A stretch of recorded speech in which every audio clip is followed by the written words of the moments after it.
बहुत स्वागत है आपका रीवा बा रविंद्र सिंह जडेजा। शानदार नाम है आपका और शानदार दिन है और मुझे लगता है विकसित भारत की ओर हम बढ़ रहे हैं और इसकी सबसे बड़ी पहचान यही है कि एक वुमेन लीडर के साथ एक वुमेन जर्नलिस्ट जो है वो बातचीत कर रही है। तो पहला सवाल मेरा बहुत महत्वपूर्ण होगा आपसे, क्योंकि हम जब भी अपनी फील्ड अपनी कोई एक जॉनर को चेंज करते हैं तो हम अपने कंफर्ट जोन से दूसरे जोन में जा रहे हैं। House politics treating you? अच्छा लग रहा है राजनीति को और पॉलिसी मेकिंग को समझकर, शिक्षा क्षेत्र को समझकर? First of all I would like to thank R Bharat के इस मंच के माध्यम से मुझे दर्शकों के साथ अपने विचार साझा करने के लिए जो अवसर मिला उसके लिए मैं बहुत बहुत धन्यवाद करती हूँ। और साथ ही साथ आपका जो सवाल था, एक्चुअली हम लड़कियों ने अभी नाउ डेज जो एक नरेशन चल रहा है कि हम बहुत ही यंग डेज से अपना जो करियर होता है या what we are want to do वो हम डिसाइड करके चलते। आपने भी किया होगा, बहुत ही पहले सपना देख लिया होगा और उसको कैसे पूरा करना है उसमें हम जो बहनें होती हैं वो जुड़ जाती हैं। तो मेरा भी एक था कि स्टैंडर्ड 8 से ब्यूरोक्रेसी में आने का एक स्वप्न था। उसके बाद मेरा मैकेनिकल इंजीनियरिंग कंप्लीट हुआ और then I went to Delhi for civil services और साइमल्टेनियसली मेरा इंडियन एयरफोर्स का प्रिपरेशन भी चल रहा था। और उसके साथ साथ कहीं ना कहीं दिमाग में ये पहले से बैठा हुआ था कि देश को कैसे सर्व किया जाए, सोसाइटी को कैसे सर्व किया जाए। अल्टीमेटली हमारे गुजराती में एक बहुत अच्छी कहावत है, वो मानवी मानव थाव तो ही घणो। ये बहुत ही एक अच्छा सेइंग है कि अल्टीमेटली हमारा एज ए ह्यूमन जो रिस्पॉन्सिबिलिटी है वो सोसाइटी को सर्व करना है फॉर द बेटरमेंट, और भावी पीढ़ी को हम कैसे उस दिशा में आगे लेके जाए अपने एग्जाम्पल के माध्यम से। तो पहले से था, मीडियम चेंज हो गया, एकेडमिक बैकग्राउंड से थोड़ा ये पब्लिक सर्विस का बैकग्राउंड जुड़ा, but it's all about destiny.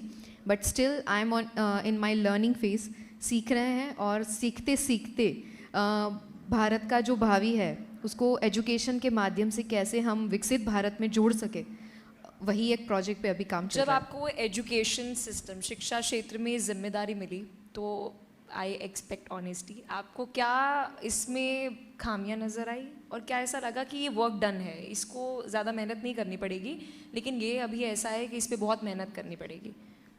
C, education is a constant framework. आप ऐसा नहीं बोल सकते हो कि ये लूप था, लेकिन हाँ जो नीति विषयक जितनी भी बातें हैं उसको हम कैसे सुधार कर ज़्यादा बेहतर कैसे बना सकते हैं। बिकॉज गुजरात बहुत ही फॉर्चुनेट स्टेट रहा है कि हमारे ऑनरेबल पीएम सर का भी लीडरशिप हमें 2 दायकों से ज़्यादा यहाँ पर गुजरात में देखने को मिला, महसूस करने को मिला। और सभी दायरे में, प्रोस्पेक्टिव में उन्होंने अपना जितना भी योगदान दिया जा सके उतना दिया। इन टर्म्स ऑफ एजुकेशन उन्होंने कन्या केणवनी की भी शुरुआत की, साथ ही साथ शाला प्रवेश उत्सव जो स्टेट का वेरी फर्स्ट ऑन कंसेप्ट था कि ड्रॉप आउट रेशियो में हम कैसे कटौती कर सकते हैं और बच्चों को ज़्यादा स्कूल में कैसे एनरोल कर सकते हैं। तो उन्होंने ये काम चालू किया था 2003 में। देन ऑनवर्ड्स धीरे धीरे ग्रेजुअली ऐसी पॉलिसीज़ हुई, न्यू एजुकेशन पॉलिसी का जन्म हुआ। उसके माध्यम से गुजरात को हम एजुकेशन में कैसे बेटर कनेक्ट कर सकते हैं उस पर भी अभी काम चालू हो रहा है। तो इट्स अ कॉन्स्टेंट प्रोसेस, एक हिस्सा ख़त्म नहीं होता है, उसके साथ साथ दूसरा जुड़ जाता है, क्योंकि अल्टीमेटली एजुकेशन के माध्यम से हम भारत निर्माण की बात कर रहे हैं। तो ये कॉन्स्टेंट प्रोसेस है, उसमें हम कैसे बेहतर बना सकते हैं हमारे डिपार्टमेंट से, तो we are looking for that. एक जो मुझे बहुत बड़ा लूप होल लगा, क्योंकि मैं भी जनरेशन जेड हूँ और जनरेशन जेड को लेकर कहा जाता है कि हम पढ़ते तो यहाँ हैं और चले हम बाहर जाते हैं। और सबसे ज़्यादा मुझे लगता है बहुत सौभाग्यशाली हैं, हमारा देश बहुत लकी है इसमें कि सबसे ज़्यादा स्टेम छात्र, साइंस, टेक्नोलॉजी, इंजीनियरिंग, मेडिकल जो छात्र हैं वो हमारे देश में हैं, लेकिन ब्रेन ड्रेन हो जाता है। लेकिन जब इसको मैंने समझा तो बहुत सारे प्रोफेसर्स, टीचिंग, एजुकेशन स्ट्रीम से लोगों ने कहा कि एक जो नेशन फर्स्ट की भावना है, जो रिपब्लिक भारत मानता है कि नेशन फर्स्ट की फीलिंग आप में होनी चाहिए, वो प्राइमरी एजुकेशन के समय से ही अगर आ जाए तो आप जब बड़े होते तो आप कहते हैं कि मैं किसी और कंपनी का सीईओ नहीं बनूंगा, I will be the owner of my own company.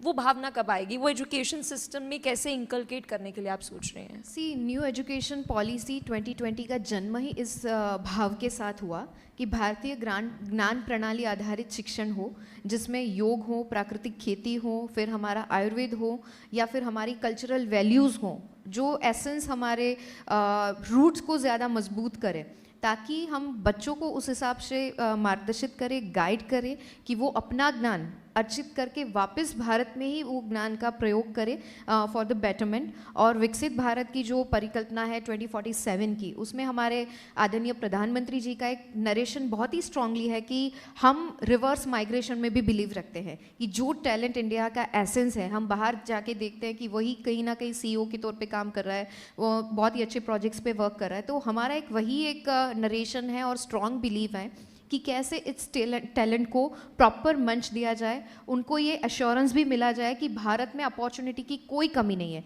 आप अपना जितना भी नॉलेज है वो भारत के बेटरमेंट में कैसे यूज़ कर सकते हैं, और हम आपको साइमल्टेनियसली प्रोवाइड करेंगे वो सिस्टम, चाहे वो इंफ्रास्ट्रक्चर के माध्यम से हो, चाहे कनेक्टिविटी के माध्यम से, चाहे वो अपॉर्चुनिटी के माध्यम से, चाहे इक्वलिटी के माध्यम से हो। तो ये सारे एस्पेक्ट्स को कलेक्टिवली हम पोर्ट्रे करना चाहते हैं ताकि हमारा जो यंग माइंड्स है उसको हम यहीं ही भारत में अपॉर्चुनिटी के माध्यम से विकसित भारत की ओर आगे लेके जाएं। बिल्कुल। PM के साथ आपकी मुलाकात हुई थी और तस्वीरों से नज़र आ रहा था बहुत सकारात्मक वो मुलाकात हुई है। तो कोई ऐसा मंत्र, कोई ऐसा मेंटोरशिप PM मोदी ने आपको दी हो कि, क्योंकि he knows Gujarat better than anyone, कि इस क्षेत्र पे, इस माइंड पर, इस स्ट्रीम पर इस तरीके से काम किया जाए तो जो थोड़ी सी भी अभी कमी जो बची है, क्योंकि मतलब गुजरातियों को तो जाना ही बिजनेस के लिए जाता है, मतलब मैं हार्डली किसी गुजराती को जानती हूँ जो जॉब करता हूँ। मैं करेक्ट करना चाहूँगी, इस साल का UPSC रिजल्ट आप देखेंगे मेंस का, उसमें 70% अभी हमारे बढ़ोतरी हुई है गुजरात के पार्टिसिपेशन की। तो that's a big advantage for us कि ब्यूरोक्रेसी में भी जा रहे हैं। यस, ब्यूरोक्रेसी में भी वी आर बहुत ही अच्छा हम कर रहे हैं। और आपने जो बोला, मेरी 3-4 बार उनसे भेंट हुई और वो हर एक से अपनी एक अलग ही ऊर्जा से आत्मसात करके बात करते, अपने विचारों को साझा करते। तो मैं जैसे MLA बनी उसके बाद मिलना हुआ तो उन्होंने क्लियरली मुझे बोला कि अभी आपको 20 मिनट सिर्फ मेरी बात सुननी है। और 25-30 मिनट तक का वो एक सेशन था। उन्होंने कई विषयों को रखा मेरे सामने in terms of politics, in terms of social services, क्योंकि ultimately we are doing social justice, कि हम कहीं ना कहीं वो सोसाइटल चेंज और अपलिफ्टमेंट को देख रहे हैं। विमेन एम्पावरमेंट की हम बात करें तो उसमें हम कैसे उसको ज़्यादा बेहतर बना सके, बिकॉज अब का जो भारत है उसकी जो एक नींव और उसकी जो एक आइडेंटिटी है पूरे विश्व में, वो एक चेंज एक आपको महसूस भी हो रहा है। बिकॉज आई ट्रैवल अलॉट, तो कहीं ना कहीं दिखने को मिलता है कि नहीं, अभी भारत में बहुत अपॉर्चुनिटी है। अभी भारत जिस हिसाब से, जिस गति से ग्रो कर रहा है, तो उसमें बहुत सारी availability, approach. Lot of nations are insecure about. Sir वो उनका प्रॉब्लम है मैडम, वो हमारा नहीं है। हम तो देख रहे हैं कि किस हिसाब से हम देश को आगे लेके जाए, और वी आर प्राउड इंडियंस के ऐसा लीडरशिप हमें मिला है कि जो नेशन फर्स्ट की भावना के साथ इतना स्ट्रांगली जुड़ा हुआ है। और तब बात हुई, तब उन्होंने 2-3 विषयों पर मुझे बोला कि नहीं आप अच्छा बोल रहे हो, आपकी स्पीच 1-2 बार मैंने भी सुनी है, तो अभी आप इन पर्सन और इन टर्म्स ऑफ प्रोफेशन आप बहुत अच्छा कर सकते हो। आपका एक कैलेंडर होना चाहिए, आपका एक 2 साल का, जितने साल तक अभी आप MLA हो, तो आपका एक पूरा एक होना चाहिए कि इस समय आप ये कर रहे हैं, इस समय आप ये कर रहे हैं। तो ऐसा एक प्रॉपर उन्होंने मुझे मार्गदर्शन भी दिया, और साथ में ऐसा बोला कि 100% इज़ नॉट पॉसिबल कि आप 100% किसी को खुश कर सकते हो, बट आपने कल 50% किया तो आज 60% पर आप कैसे जा सकते हो। Your individual target is matter, तो वो जो मैटर कर रहा है वो आपका खुद का एक टारगेट है, तो वो आप सेट करके चलो, और ज़्यादा से ज़्यादा लोगों के साथ जो आपको विषय मिला है, जो जिसके लिए आप चुनी गई हैं, उस विषय को रख के, विषय से भागना नहीं है, विषय को समझना है, लोगों को बीच जाके समझना है। तो एक जो अप्रिशिएशन है वो भी मिलता है, और साथ ही साथ काम करने का जो एक हौसला है, जितना आप सीखते हो ग्राउंड लेवल और फील्ड वर्क पर जाके, उतना आप ऑफिस में बैठ के नहीं सीख सकते हो। BJP गवर्नमेंट में एक ऑब्जर्वेशन रही है पिछले अगर 10 साल की हम जिक्र करें, जनता दरबार जिसे हम कहते हैं, अब हिंदी में जो हम जर्नलिस्ट यूज़ करते हैं, CM, मंत्री और MLA, क्या ये सेंट्रली और जो आपका केंद्रीय नेतृत्व और जो राज्य में अगर मुख्यमंत्री की बात करूं, वहाँ से ये बात जो है वो कही जाती है कि आपको जनता के बीच में जाना है, उनके दिमाग में क्या चल रहा है, यंग माइंडसेट में क्या चल रहा है, उसे जानना है, क्योंकि आप खुद करे जा रहे हैं, फीडबैक सामने से नहीं मिल रहा है तो फिर उसका कोई फ़ायदा नहीं है। तो ये ऑब्जर्वेशन रही है कि जो इतने भी लीडर्स हैं वो ग्राउंड जीरो पर जाते हैं। भारतीय जनता पार्टी की एक खुद की प्रणाली रही है और खुद की विचारधारा भी है कि अंत्योदय तक पहुंचना है। ग्लास भी इंसान बचाए तो वहाँ तक जाके उसकी प्रॉब्लम्स को और उसकी ज़रूरतों को समझना है। तो एक प्रणालिका है, ये गुजरात उसमें एक अलग स्टेट नहीं है। आप जितने भी स्टेट देखेंगे जहाँ भारतीय जनता पार्टी की सरकार है वो सब एक ही नरेशन पर जब चलते आप हैं। यंग जनरेशन से मिली एंड यहाँ पर भी अगर आप देखेंगे तो हमारी 90% जो स्ट्रेंथ है वो यंग जनरेशन है, तो उनकी तरफ से क्या फीडबैक आया एंड व्हाट यू फील कि ये तो मैंने कभी सोचा ही नहीं था, ये आउट ऑफ बॉक्स था कि ये यूथ ने, ये जनरेशन जेड ने, अल्फा ने, बहुत कॉम्प्लेक्स है आज की जनरेशन। नहीं, सी कॉम्प्लेक्स से ज़्यादा मैं ये कहना चाहूँगी दे वर वेरी स्ट्रेट फॉरवर्ड। उनको क्या करना है, उनको क्या चाहिए और देश से उनकी क्या अपेक्षा है, लीडरशिप से क्या उनकी अपेक्षा है, वो उनका क्लियर एजेंडा है और क्लियर विजन है। तो मैं जैसे फील्ड पे जाती हूँ तो मुझे अच्छा लगता है कि young minds in terms of social service, in terms of politics के माध्यम से जुड़े। मैं एक एग्जांपल ऐसा सेट करना चाहूँगी कि ये फील्ड भी यंग माइंड्स के लिए बहुत ही ज़्यादा ओपन अप है, बहुत ही ज़्यादा अप्रोचिंग है, तो आप इसमें भी आगे बढ़ सकते हो। लेकिन मीडियम ऑफ सर्विस कोई भी रहेगा, आपको अपना 100% देना है और नेशन फर्स्ट की भावना जो सबसे ज़्यादा अहम रोल प्ले करती है। हम बहुत ही ज़्यादा फिल्म और टेलीविज़न के माध्यम से देखते हैं कि ये जो कंट्री है वहाँ पर बहुत ही अच्छे ऑप्शंस हैं करियर बिल्डिंग के, लेकिन अब इंडिया में वो पोटेंशियल है, अब नाउ इंडिया में वो अपॉर्चुनिटी है और सभी क्षेत्रों में महिला और पुरुष की जो भागीदारी की हम बात करें तो वहाँ सभी क्षेत्रों में इक्वल अपॉर्चुनिटीज़ भी हैं। और जो नरेशन, और आप सोचिए कि 140 करोड़ की जनता और वेरियस जो स्कीम्स केंद्र सरकार और राज्य सरकार के माध्यम से लागू की गई है, we are the first nation who has highly influenced education medical scheme Ayushman Bharat. 50 crore से ज़्यादा लाभार्थी हमारी एक स्कीम के माध्यम से हमने दिए हैं राष्ट्र को।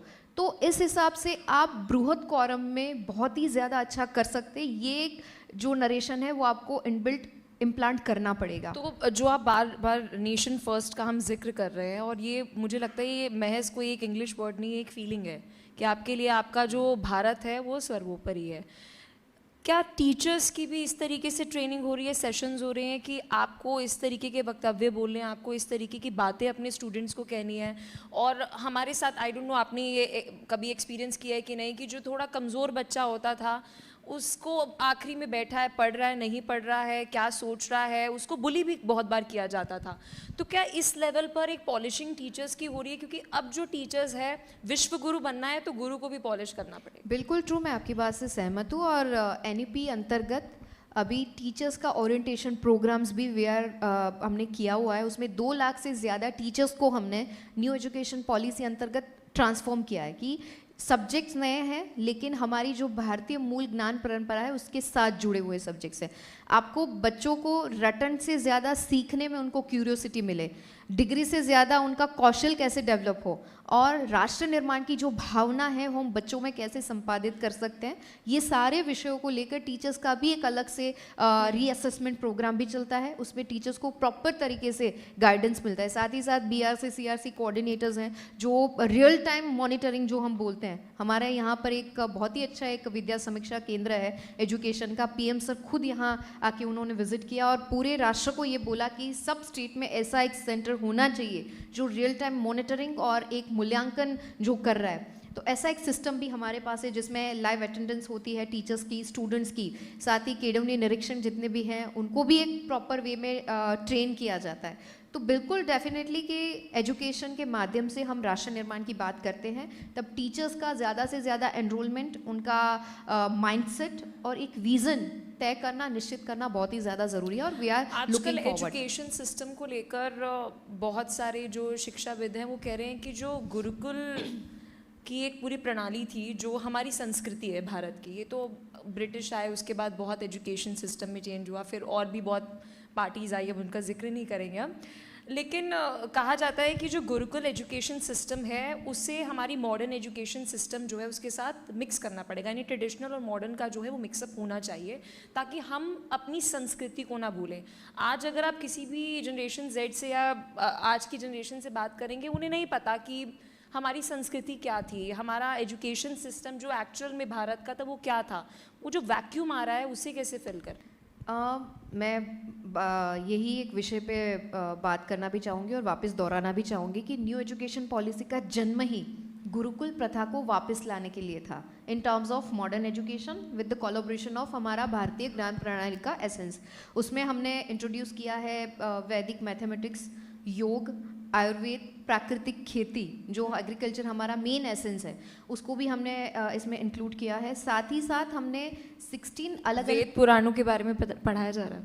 गीता जी, यस, हमने एजुकेशन पॉलिसी में गीता जी को भी पठन के तौर पे एनरोलमेंट किया हुआ है कि गीता जी इज़ द बेस्ट। आप जीवन का कोई भी प्रश्न हो तो उसका समाधान गीता जी में है, तो वो बच्चों को यंग डेज से एक माइंडसेट के तौर पे पढ़ाया जाए। गीता जी इज़ नॉट अबाउट कि आप ज्ञान की बात करें, आप धर्म की बात करें, it's all about management, how you balance your life and your public life and your private life, it's a management studies. तो गीता जी में ये सारे अध्ययन का मूल्य और उनका स्टडी में एनरोलमेंट हमने किया हुआ है। साथ ही साथ हमने वोकेशनल ट्रेनिंग के माध्यम से ऐसे माइंडसेट को बिल्ड करने का सोचा हुआ है कि जो नौकरी देने के साथ साथ नौकरी बनाने और जनरेशन जैसे अपॉर्चुनिटी कैसे क्रिएट हो। तो ऐसे 16 ट्रेड्स भी हमने वोकेशनल ट्रेनिंग में एनरोल किए हुए हैं, जिसमें 9 से ज़्यादा टेक्निकल ट्रेड्स भी हैं, साथ ही साथ वेलनेस है, ब्यूटी है, होलिस्टिक डेवलपमेंट का कोर्स है। तो ये सारे कोर्स को मिला के 16 ऐसे ट्रेड्स भी हैं जो 9 से 12 के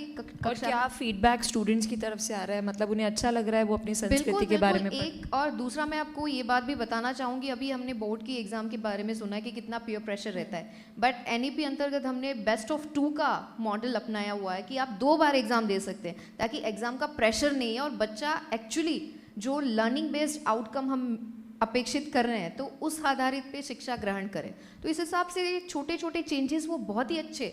इवन पहली ऐसा गुजरात ऐसा स्टेट है जहाँ पर विमेन एम्पावरमेंट को, महिला सशक्तिकरण को बहुत ही ज़्यादा स्कीम्स के माध्यम से मोटिवेट किया जा रहा है। नमो लक्ष्मी और नमो सरस्वती योजना, जिसमें ड्रॉप आउट रेशियो कम करने की बात की है और उसमें बहुत अच्छे तरीके से अच्छा कर रहे हैं। अभी रिसेंटली हमारे मुख्यमंत्री जी की अध्यक्षता में 13 लाख स्टूडेंट्स वो बेनिफिट कि उनको 370 करोड़ से ज़्यादा का सीधा डीबीटी नमो लक्ष्मी, नमो सरस्वती, मुख्यमंत्री ज्ञान सेतु, ज्ञान साधना योजना के अंतर्गत लाभ मिला। तो दिस आर द स्कीम्स, वो सीधा उनको अफेक्ट करती है। आप किसी, अभी बड़ौदा की बहुत अच्छी स्कूल है मैडम, आप विजिट कर सके तो करिए। वहाँ पर एडमिशन के लिए, गवर्नमेंट स्कूल में एडमिशन के लिए लाइन लगती है, वेटिंग लिस्ट 2 ईयर से ज़्यादा का वेटिंग लिस्ट अभी है उस गवर्नमेंट स्कूल में। तो इस हिसाब से पूरा नरेशन चेंज हो रहा है, पूरा सिस्टम हम अभी एक रीबूट कर रहे हैं कि भाई भारत 2.0 हम 2047 में देख रहे हैं। तो गुजरात भी विकसित गुजरात के माध्यम से, एजुकेशन डिपार्टमेंट के माध्यम से अभी उस दिशा में प्रगति कर रहा है। वो हाल नहीं है जैसे यूपी, दिल्ली, अलग मतलब पूरे भारत में ही बोले तो एक थोड़ा लुक डाउन किया जाता था कि ये प्राइवेट स्कूल में पढ़ता है और ये गवर्नमेंट स्कूल में पढ़ता है। तो अभी यहाँ पर एक स्थिरता आ गई है, एक हम कह सकते हैं कि दोनों एक ही मैप पर हैं कि आप स्कूल पढ़ रहे हैं। बिल्कुल। अभी जैसे टोटल गुजरात का एजुकेशन सिस्टम में बोलूँ तो 54,000 स्कूल इन टोटल, उसमें से 40,000 तो गवर्नमेंट और ग्रांटेड स्कूल है। 75 lakh students were studying in, like they are studying in government schools, और 2.5 लाख से ज़्यादा टीचर्स जो गवर्नमेंट स्कूल में अभी पढ़ा रहे हैं। तो अभी मैं जैसे टीचर्स का मीटिंग हो गया या फिर कोई एसोसिएशन का मीटिंग हो गया तो उसमें एक बात रखती हूँ ऑन अ लाइटर नोट कि आपको एजुकेशन सिस्टम में अगर कुछ अच्छा करना है तो पहले एक माइंडसेट ये बिल्ड होना चाहिए कि मैं अपने बेटी को या अपने बेटे को गवर्नमेंट स्कूल में एनरोल कर सकती हूँ। अगर जवाब अंदर से हाँ आ रहा है ना तो we are doing good enough. और कुछ अगर लग रहा है कि नहीं ये थोड़ा है तो उस पर हमें फोकस करना है कि जब तक हम अपने बच्चों को नहीं करेंगे उस दिशा में, चलो करिए ना करिए वो अलग बात है, लेकिन इच्छा शक्ति की बात है कि नहीं करना चाहेंगे तो हम कर सकते हैं।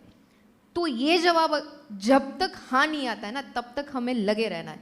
तो यही एक नरेशन में हमारा एजुकेशन डिपार्टमेंट भी आगे चल रहा है। तो अभी क्योंकि आप ब्यूरोक्रेसी हैंडल कर रही हैं, आप पॉलिसी मेकिंग हैंडल कर रही हैं, अब आप तो सरकार एक तरीके से चलाने में अपना योगदान दे रही हैं, तो आपके जो पति हैं उनका जो स्पोर्ट्समैनशिप का एक्सपीरियंस है, वो स्पोर्ट्समैनशिप आपके काम आती है? वो आपको मेंटोरिंग करते हैं कि किसी दिन कुछ हुआ कि आपके अनुसार चीज़ें नहीं हुई, और स्पोर्ट्समैन को कहते हैं कि बहुत सकारात्मक होते हैं, बहुत पॉजिटिव होते हैं, लेट गो कर देते, तो हाउ इट हेल्प्स यू? 2 चीज़ पे उनका ज़्यादा जोर होता है। एक तो स्ट्रेस मैनेजमेंट कैसे करना है। बाहर की जो जैसे वर्क फील्ड की बात होगी, घर पे लेके कैसे नहीं आना है, वो बाहर ही छोड़ देना है। तो वो एक मैंने सीखा है उनसे कि उनका अभी एक दशक से ज़्यादा उनका करियर हो गया, 17 साल उन्होंने इंटरनेशनल क्रिकेट में दे दिए हैं। तो उसके बावजूद कभी उनका स्ट्रेस, कभी गेम अच्छी गई नहीं गई, या उनका जो परफॉर्मेंस, इंडिविजुअल परफॉर्मेंस कैसा रहा कैसा नहीं, वो सब हमारे घर के दरवाजे के बाहर छोड़ के आते हैं। घर में आए तो वो सिर्फ पापा हैं और मेरे हस्बैंड हैं। तो एक जो वो सीख मुझे मिली कि हाउ टू मैनेज स्ट्रेस, जो आपका रिस्पेक्टिव डिपार्टमेंट है उसका, और दूसरा जो है एक स्पोर्ट्समैन स्पिरिट, अपना 100% देना। That's the ultimate way to justify your department कि आपके हाथ में सब कुछ नहीं है। इट्स ऑल अबाउट, ये छोटे छोटे फंक्शन है, वो सबको संयुक्त मिलाकर ये सिस्टम पूरा बनता है। आपका काम है कि आपको अपना 100% देना है और टीम को कैसे जिताना है। तो हमारी जो टीम गुजरात है उसको जिताने के लिए हम अपना बिट कंट्रीब्यूट करना चाहते हैं। और साथ ही साथ एक फिजिकल फिटनेस की बात होगी। हमारे आदरणीय प्रधानमंत्री जी भी हमें बार बार बोलते रहते हैं कि फिट इंडिया मूवमेंट, और हमारा जो भारत है उसको हम हेल्दी बनाना चाहते हैं मेंटली, फिजिकली। तो उस डायरेक्शन में भी कांस्टेंट उनका हैमरिंग होता है कि फिटनेस पे ज़्यादा जोर देना है। अगर तो वो आपकी फिटनेस के लिए बात कहते हैं या फिर स्कूल में प्रोग्राम्स होने चाहिए फिटनेस नहीं होने चाहिए, स्पोर्ट्स के माध्यम से। अभी एक ओलंपिक्स और कॉमनवेल्थ की बिडिंग की हम बात करें तो मैं अभिनंदित करना चाहूँगी हमारी गुजरात गवर्नमेंट को कि हमें वो बिड मिला, और पूरे भारत के लिए एक गर्व की बात है कि गुजरात में कॉमनवेल्थ हो रहा है। तो हम एथलीट्स को कैसे रेडी कर सकते हैं, स्कूल के माध्यम से एक ऐसा मॉडल स्कूल होना चाहिए कि जहाँ सिर्फ एथलीट्स का ही प्रिपरेशन हम कर रहे हैं, उनका न्यूट्रिशियस वैल्यू हो गया, फिर उनका ओवरऑल हॉलिस्टिक डेवलपमेंट हो गया, उनका मेंटालिटी, माइंडसेट कैसा रहता है। तो उस दिशा में भी अभी हम धीरे धीरे काम कर रहे हैं। आपके नाम का अगर मैं जिक्र करूं और थोड़े आपके संस्कार का भी अगर मैं जिक्र करूं, तो जब मैं रिसर्च कर रही थी तो बहुत सी तस्वीरें सामने आई। आपके नाम पर भी मेरा ध्यान गया जिस पे आपने अपने पति का नाम भी जोड़ा हुआ है। फील्ड की एक तस्वीर है जिसमें आप उनके पैर छू रही हैं और बहुत वायरल हुई थी वो तस्वीर।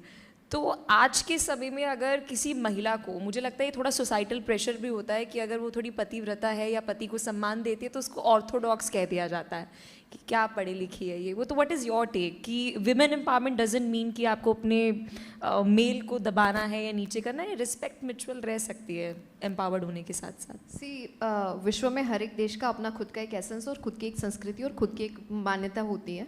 मैं हमारे भारत देश की संस्कृति की बहुत ज़्यादा एडमायर करती हूँ और बिलीवर रही हूँ। मैरिज जो सिस्टम है हमारे यहाँ, डिवोर्स शब्द कहीं आपको शास्त्रों में नहीं दिखाए जाएंगे। हमारे यहाँ एक लग्न प्रथा व्यवस्था को बहुत ही अच्छे से संवारा गया है। तो मैं स्ट्रांगली उस प्रथा में बिलीव करती हूँ। साथ ही साथ प्रकृति ने और ईश्वर ने महिला और पुरुष का सर्जन करके एक अलग अलग व्यक्ति निर्माण का काम भी किया है। हम जैसे गुजराती में बोलते हैं पुरुष समोवड़ी, तो we don't want to like compare ourselves with other gender. हम अपना कर रहे हैं, प्रकृति का जो काम हमें ईश्वर ने सौंपा गया है कि बच्चे को पुरुष समोवड़ी मतलब पुरुष जैसा बनो। हाँ, पुरुष जैसा बनो। वाई बनना नहीं है, हम दोनों में एक अलग अलग एक जैसे शारीरिक असमानता है, मेंटल टफनेस अलग है, दोनों का काम अलग है और सोसाइटी के प्रति दोनों का रिस्पॉन्सिबिलिटीज़ भी अलग है। तो हमारा जो काम है वो हमें करना है। वी आर नॉट अबला, we are not dependent on other gender, but at least हमें ज़रूरत है सिस्टम को साइमल्टेनियसली चलाने के लिए, बैलेंस करने के लिए एक दूसरे का पूरक बनना बहुत ज़रूरी है।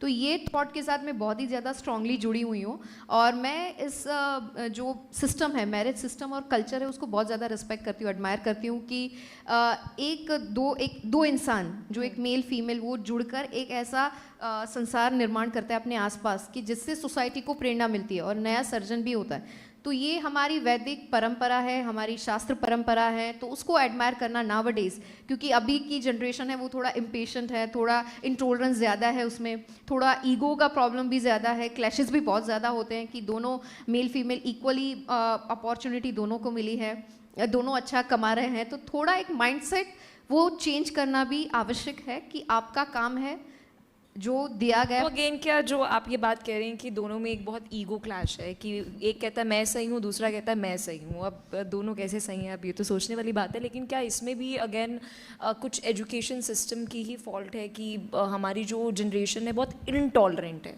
मतलब अपने पेरेंट्स को लेकर, अपने पार्टनर को लेकर। तो क्या अगेन इसमें मतलब ये है कि हमने इतना मॉडर्न अपनी एजुकेशन सिस्टम को बना दिया कि वो नैतिक शिक्षा का जो पार्ट पहले पढ़ाया जाता था वो मिसिंग हो गया? नहीं, वही अभी रिवाइव बैक हम कर रहे हैं एजुकेशन के माध्यम से ही कि भारतीय ज्ञान प्रणाली क्या थी।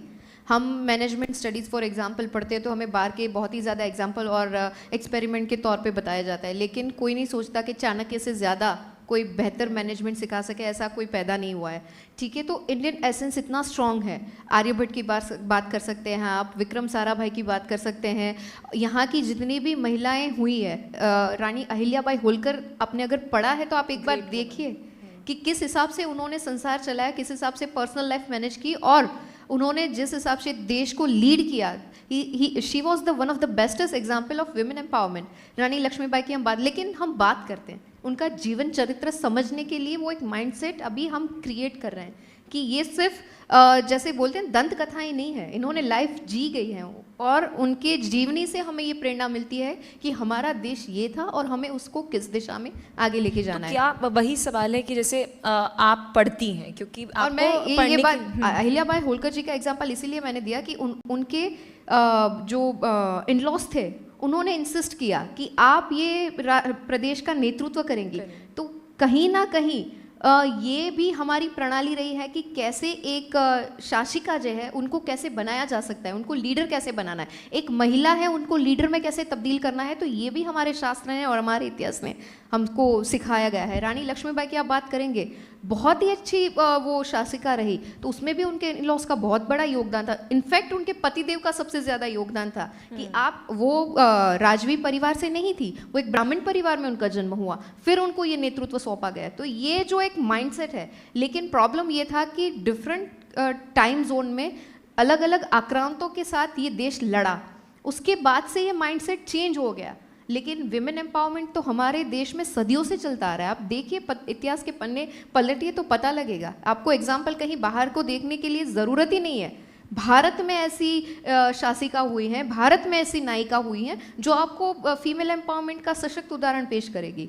तो जो सबमर्जन हो चुका है हमारे जो यंग माइंड्स का, जो हम बार बार ब्रिटिश राज का जिक्र कर रहे हैं, आक्रांताओं का जिक्र कर रहे हैं, क्योंकि देखिए इस बात को हम डिनाई नहीं कर सकते कि एक बहुत लंबे समय तक हमारी गुलामी की जो है वो सोच हमें डाल दी गई, फीड कर दी गई। अब वो एक जेनेटिक प्रॉब्लम भी बन चुकी है, अब उससे बाहर निकालना है। अब पीएम मोदी को हम देखते हैं, गृहमंत्री अमित शाह को हम देखते हैं, वो बार बार स्पेसिफिकली संबोधन में कहते हैं इस बात की कि गुलामी की मानसिकता से पीछे हटना है।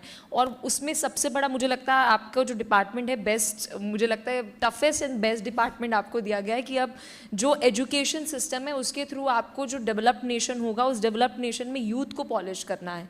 तो वो गुलामी की मानसिकता कैसे निकाली जाए कि भाई जो गोरे कर रहे हैं मतलब वो नहीं कि वो हमेशा सही ही है, मतलब आप में एक खुद की सेंस ऑफ सेल्फ इस्टीम होनी चाहिए कि ये हमारी संस्कृति है और ये भी ठीक है, ये सही है और यही सही है। मैं रिक्वेस्ट करना चाहूँगी, आपने कभी नालंदा यूनिवर्सिटी का इतिहास पढ़ा है? अगर नहीं पढ़ा है तो एक बार पढ़िए, उनको क्यों जला दिया गया। ठीक है, हमारे ऐसे ऐसे शास्त्र थे हमारे पास, हमारा खुद का एसेंस था, हमारी खुद की थियोरीज थी, हमारी खुद की बिलीफ थी, जो हम विश्वगुरु की बात कर रहे हैं भारत को आगे लेके जाकर, तो एक्चुअल में वो विश्वगुरु था। लेकिन अंग्रेज के आने के बाद मैकलो जब यहाँ पर आए तब उन्होंने ये स्टडी किया कि यहाँ का माइंडसेट हम क्यों नहीं तोड़ पा रहे। इतनी पैट्रियार्किक सिस्टम, इतना देशभक्ति, इतनी राष्ट्र के प्रति संवेदनशीलता ये लोग कहाँ से लाते हैं? तो वो हमारा एजुकेशन सिस्टम था, क्योंकि पहले से ही उनको ये फीड कराया जाता था कि आपका जो अस्तित्व है ना वो बाद में आएगा, पहले आपको राष्ट्र निर्माण के लिए अपना उत्तरदायित्व है वो निभाना पड़ेगा। अभी हमारे राष्ट्रीय स्वयंसेवक संघ के माध्यम से भी ये बात रखी जा रही है कि नेशन का फर्स्ट की भावना हम कैसे बिल्ड करें। अगर हम संतान की बात करते हैं तो वहाँ तो क्लियरली बोला जाता है कि एक संतान को आपको राष्ट्र निर्माण के कार्य में सौंपना है, राष्ट्र को सौंपना है। माँ भारती की आप बात करते हैं, भारत को माँ के तौर पे संबोधन इसीलिए किया जाता है। पूरे विश्व में कोई ऐसा देश नहीं है जहाँ जिसको हम माँ का दर्जा देते हैं, हम भारत को देते। क्यों देते हैं? क्योंकि हम परिकल्पना करते हैं कि हमारा जो ये राष्ट्र है उसको हम माँ की तरह देखते हैं, और माँ की बात आती है तो कोई भी बच्चा उसकी सेवा से पीछे नहीं हटना चाहिए। ये फीड हमको किया गया था, ये हमारे सिस्टम में डाला गया था, ऑलरेडी था। लेकिन आक्रांताओं के आने के बाद, स्पेशली अंग्रेज राज के बाद, ये जो एक सिस्टम है उसको पूरा का पूरा तोड़ दिया गया, निचोड़ दिया गया और एक अलग ही जोन में हमको लाके खड़ा कर दिया गया। मैकॉले ने क्या किया, उन्होंने वही देखा कि भाई यहाँ का जो एजुकेशन सिस्टम है ना, करो सबसे पहले, यस, उनको तोड़ना जरूरी है, क्योंकि ये माइंडसेट है ना ये एजुकेशन सिस्टम से आ रहा है। फिर उन्होंने पूरा चेंज कर दिया, कारकुन सिस्टम डाल दिया हमारे एजुकेशन सिस्टम में कि हम बस नौकरियां करते जा रहे हैं, लेकिन नौकरियों को सर्जन कैसे करना था, ये हमारी प्रथा जो हमने नालंदा से सीखी थी, जो हमने गुरुकुल प्रथा से सीखी थी, वो सब कुछ वैनिश हो गया। अभी हमारा जो काम है, विकसित भारत के साथ साथ हम उस दिशा में भी आगे बढ़ रहे हैं जहां एजुकेशन सिस्टम जो पूरा जो सोने की चिड़िया वाला भारत था ना, उसको हम विश्व गुरु के तौर पे देखना चाहते हैं। तो ये पूरा जो चेंजेस न्यू एजुकेशन पॉलिसी लाने का एक मकसद हमारे आदरणीय प्रधानमंत्री जी का वही था कि हम देश को और देश की युवा पीढ़ी को इस हिसाब से जोड़े कि जो नेशन फर्स्ट की भावना है उसको कॉन्कर कर सके, क्योंकि वो अगर एसेंस अंदर से नहीं आएगा, अंदर से आपको अंदर से बौखलाहटपन नहीं आएगी, अंदर से वो एक पेशन नहीं आएगा, तब तक आप वो नहीं आगे लेके नहीं जाओगे। लेकिन अभी अगर हाल फिलहाल में जो आपने एक जिक्र किया माँ, कि आपको अपने राष्ट्र को, अपने भारत को माँ समान समझना पड़ेगा, सबसे पहले कि हमारी भारत माता है। अब हाल फिलहाल में जब पार्लियामेंट सेशन चल रहा था तो वंदे मातरम को लेकर चर्चा हो रही थी। अब उसमें बहुत सारी ऐसे आइडियोलॉजिकल लीडर्स थे जिनकी एक आइडियोलॉजी थी स्पेसिफिक। उन्होंने कहा कि ये तो हमारे धर्म के विरुद्ध है, हम कैसे किसी देवी से अपनी मातृभूमि को जोड़ सकते हैं, वंदे मातरम को जोड़ सकते हैं। तो मतलब इसमें भी एक हम देख रहे हैं कि अलग आइडियोलॉजी जो है सेट की जा रही है हमारे यंग माइंड्स में कि आप क्यों भारत को माता कह रहे हैं जी, देवी पहले कह रहे हैं। तो इन लोगों को सेक्युलरिज्म का मतलब पता है या नहीं पता है, मैं डाउट में हूँ, क्योंकि भारत का जो सेक्युलरिज्म है ना, वो हर एक धर्म को इक्वालिटी, दर्जा और सब धर्म का सम्मान करता सिखा रहा है। और जैसे माँ भारती की बात, जैसे हम कई जगह सब जगह पर बोलते हैं भारत माता की जय, तो हमारे प्रणाली में ये है कि हम माँ भारती को, मातृभूमि को। Do you agree with this कि बहुत सारे लोग ये बात कहते हैं कि सबसे पहले तो आपको इंडिया से भारत पर शिफ्ट होना पड़ेगा, मतलब आपको एक्नॉलेज करना पड़ेगा भारत। एक बात बोलूँ, हमारी एजुकेशन सिस्टम में अभी हमने 8वीं कक्षा तक मातृभाषा में एजुकेशन सिस्टम कंपल्शन करने के लिए बोला है। क्यों बोला? क्योंकि जो फीलिंग मदर टंग में है, जो आत्मीयता हमारी मातृभाषा में है, जो समझना है, हमें भारत को समझना है ना, तो पहले तो इंडिया से भारत में आपको जो है ना वो ट्रांसलेट करना पड़ेगा, क्योंकि एसेंस है भारत। आप नाम लेके देखिए, अंदर से एक रोंगटे खड़े हो जाएंगे कि इस देश का इतिहास कितना पुराना है, इंडस वैली सिविलाइजेशन कहाँ से कहाँ चल रहा है। तो ग्लोबलाइजेशन में अगर आपको जाना है, क्योंकि आप लैंग्वेज का यहाँ पर जिक्र कर रहे हैं, और बहुत बार जहन में ये सवाल आया है कि साउथ इंडिया में मैं बहुत सारे लोगों को देखती हूँ, बहुत सारे अलग अलग रीजन में मैं लोगों को देखती हूँ कि वो इंग्लिश से उन्हें आपत्ति नहीं है, इंग्लिश से उन्हें कोई आपत्ति नहीं है, आप वहाँ जाएंगे वो इंग्लिश में आपके साथ कम्युनिकेशन करेंगे तो बहुत सहज। लेकिन जैसे आप हिंदी बोलने लग जाएंगे तो आप में एक असहजता आ जाती है, आप इनसिक्योरिटी हो जाते हैं, एक इन्फीरियर हो जाता है, एक सुपीरियर हो जाता है। पॉलिटिकल एक एजेंडा है उनके पास, विकास के लिए कुछ नहीं है, ठीक है, उनके पास वो बात नहीं है जो भारतीय जनता पार्टी लोगों के सामने रखती है। हमारे पास एजेंडाज है, हमारे पास 2047 तक का एक रोड मैप तैयार है, वो विपक्ष के पास नहीं है। तो उनके पास मुद्दे क्या रह गए? भाषा ये मुद्दा नहीं है, ये सिर्फ एक नेगेटिव नरेशन है जो ये लोग चलाते हैं। नहीं, लेकिन इंग्लिश भी तो अभी ऐसा ही हम कह सकते हैं ना, एक लैंग्वेज है जो गुलामी की एक तरीके से ग्लोबलाइजेशन है, मैं इसे डिनाई नहीं कर रही। उसका बेस्ट एग्जांपल मैं देना चाहूंगी, हमारे आदरणीय प्रधानमंत्री को आप सुनिए, वो अभी जहां जाते हैं वहां हिंदी में संबोधन करते हैं, बाकी सब वो ट्रांसलेटर लगा के सुनते हैं। तो he is the best example. वो सिर्फ बोलते नहीं है, जाहिर मन से बोलना एक अलग बात होगी और इम्प्लीमेंटेशन करना एक अलग बात होगी। वो इम्प्लीमेंटेशन करते हैं। उन्होंने बोला कि हमारे देश की एक ऐसी अभिव्यक्ति होनी चाहिए लैंग्वेज के माध्यम से जो भारत का एसेंस समग्र विश्व में लेके आगे चले। तो वो बोलते हैं, वो कम्युनिकेट भी उसी दिशा में कर रहे हैं। तो करना अलग बात है, बोलना अलग बात है। और नेगेटिव, अब सभी लोगों को भी पता है, बिहार के इलेक्शन आगे सबने एक क्लियर मैसेज दे दिया कि हम विकास की राजनीति को अपलिफ्ट करना चाहते हैं, हम देश को विकसित भारत की ओर अग्रसर लेकर चलना चाहते हैं। तो ये क्लियर कट मैसेज भी मिला हुआ है सबको। तो आने वाले, अगर मैं डेवलप नेशन की, क्योंकि देखिए बहुत विकसित भारत बोलते हुए मतलब ये मैनिफेस्टेशन बहुत अच्छी लगती है कि आप एक तरफ पीएम मैनिफेस्टेशन कर रहे हैं, वो आजकल जनरेशन जेड बोलते हैं ना मैनिफेस्ट करो, तो पीएम एक तरफ मैनिफेस्ट कर रहे हैं और उस डायरेक्शन में काम भी कर रहे हैं। मैं चेंज करना चाहूंगी, this is not only the manifestation, हमारे पास रोड मैप भी तैयार है। आप देखिए, इन terms of infrastructure, in terms of connectivity, in terms of road building, in terms of healthcare, in terms of education, सभी सेक्टर में हमारे पास आज से 30 साल का रोड मैप तैयार है और इस दिशा में हम आगे बढ़ रहे हैं। ऐसा नहीं है कि सिर्फ मैनिफेस्ट करना अच्छी अच्छी बातें सोचना हो गया, लेकिन अच्छी अच्छी बातों को रियल वर्ल्ड में इम्प्लीमेंटेशन के तौर पे आपके पास क्या है? तो हमारे पास पॉलिसीज़ हैं, हमारे पास बजट है, हमारे पास एक माइंडसेट है जो इस दिशा में आगे लेके जा रहे हैं। हम गुड गवर्नेंस की बात कर रहे हैं जहाँ ब्यूरोक्रेसी और politics simultaneously hand on hand काम करें। तो ये पूरा रोड मैप तैयार है। It's not only the manifestation, but उसके साथ साथ हमारे पास एजेंडाज भी हैं ताकि उसी हिसाब से हमें लोगों का अप्रिशिएशन भी मिलता है। अब ब्यूरोक्रेसी को लेकर एक बहुत महत्वपूर्ण सवाल है। मतलब ब्यूरोक्रेसी, मुझे लगता है सब बदल जाएगा, बट हमारी ब्यूरोक्रेसी की जो पूरी एक प्रणाली है, सिस्टम है, वो कभी चेंज नहीं होगा।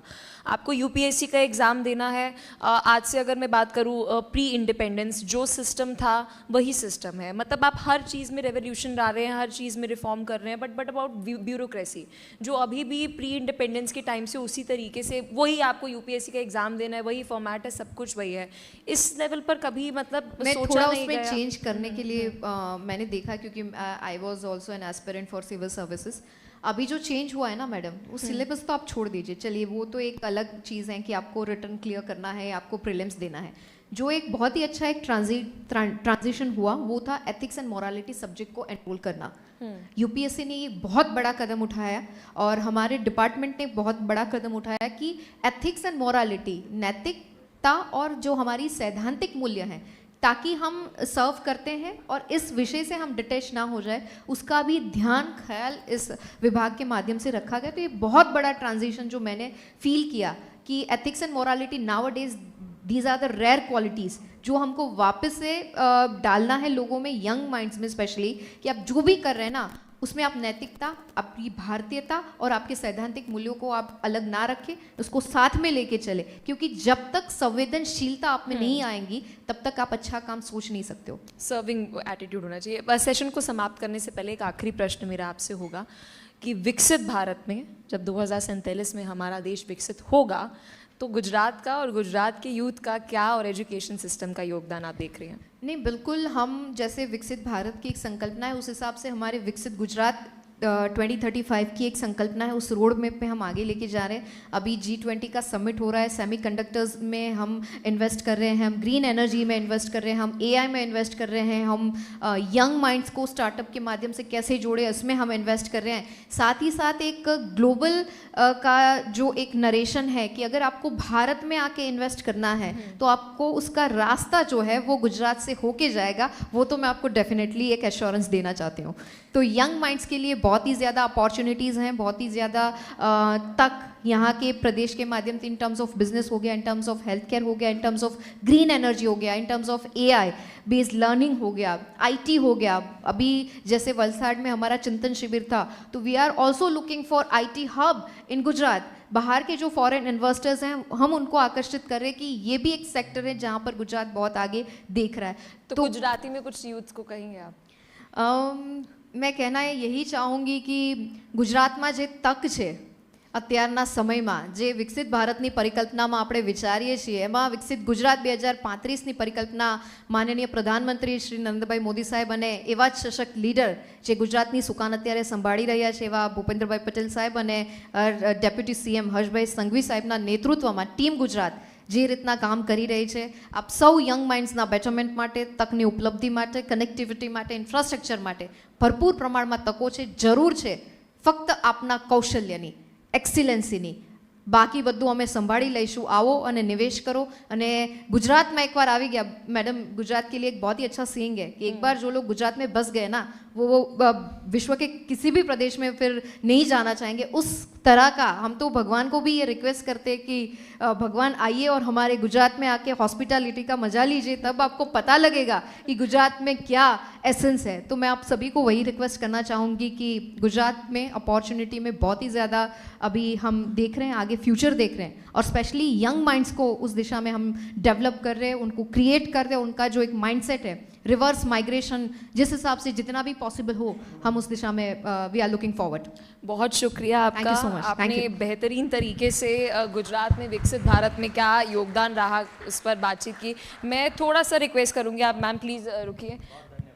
जी बस हम आपसे अनुरोध करते हैं आप कुछ देर मंच पर बने रहिए, क्योंकि सम्मानित करने के लिए मैं मंच पर बुलाना चाहूँगा रजिल जहांगीर जी को, फाउंडर एंड चेयरमैन मेरिक इंफ्राटेक।